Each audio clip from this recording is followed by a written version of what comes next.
எல்லாருக்கும் வணக்கம். நான் உங்கள் பிக் புல்ஸ். இந்த சேனலில் பகிரப்படும் தகவல்கள் அனைத்தும் வெறும் கல்வி நோக்கத்திற்காக மட்டுமே. நான் இங்கு யாரையும் வாங்கவோ விற்கவோ அறிவுறுத்தப்படவில்லை. நம்ம வெள்ளிக்கிழமைக்கான லெவல்ஸ் கொடுத்துருந்தோம். அது எப்படி ஒர்க் ஆயிருக்குன்னு இன்னைக்கு பார்த்துடலாங்களா? வெள்ளிக்கிழமை என்ன சொல்லியிருந்தோம்? மார்க்கெட் புல்லிஷ் ஆகணும் அப்படின்னா, அதாவது மார்க்கெட் ஏறணும் அப்படின்னா நம்மளோட பிளாக் லைன் 24,256க்கு மேலேயும், நம்மளோட ப்ரீவியஸ் டே க்ளோஸ் 24,317க்கு மேலே இருந்ததுன்னா ஸ்பாட்டு 24,367ங்கிற நம்ம R1 வரைக்கும் வரலாம் அப்படின்னு சொல்லியிருந்தோம். ஞாபகம் இருக்கு.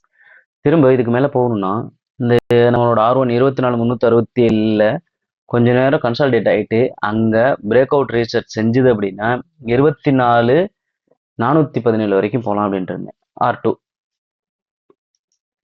R2 வரைக்கும் போயிட்டு அங்கேயே கொஞ்ச நேரம் நின்றுட்டு அங்கேருந்து இறங்க ஆரம்பிச்சுவேன்.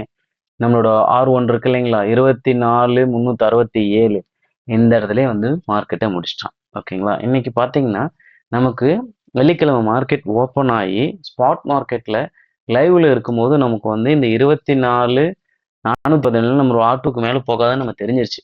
ஓகேங்களா? அப்போ என்னன்னா இங்கேருந்து நம்ம 300ல இருக்கும்போது 300 400 போக போகுது அப்படின்னு நம்ம கன்ஃபார்ம் பண்ணிட்டோம்.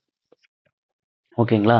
அதை வச்சு நீங்கள் வந்து உங்களோட அனலைசிஸும் வச்சு நீங்கள் ட்ரேட் எடுத்திருந்தீங்க அப்படின்னா கிட்டத்தட்ட நம்ம ஃபியூச்சரில் ஒரு 100 பாயிண்ட்டும் ஆப்ஷனில் கிட்டத்தட்ட ஒரு 50 பாயிண்ட் கிடைச்சிருக்கும். ஓகேங்களா? 9:40லேருந்து ஒரு 1:20 வரைக்கும் ஒரு 5 மணி நேரத்தில் நமக்கு வந்து ட்ரேடு ஒரு 50 பாயிண்ட் கிடைச்சிருக்கும். சைடஸ் தான் இன்னைக்கு, ஆனாலும் நமக்கு வந்து அந்த பாயிண்ட் எடுத்திருக்கும்.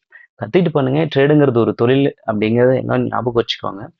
ட்ரேடை கற்றுக்கிட்டு பண்ணுங்க. இதுக்கு அதாவது நம்ம இன்ட்ராடே தான் பண்ணுறோம் அப்படின்னா அதுக்கு என்ன தேவையோ அதுக்கான நாலேஜை வளர்த்துக்கிட்டு பேக் டெஸ்ட் பண்ணிட்டு அதுக்கப்புறம் ட்ரேட் பண்ணுங்க. சேஃபாக ட்ரேட் பண்ணுங்க. ஓகேங்களா? ட்ரேடுங்கிறது ஒரு தொழிலுங்கிறத எப்போதும் எல்லாரும் மறந்துடாதீங்க. தேங்க்யூ.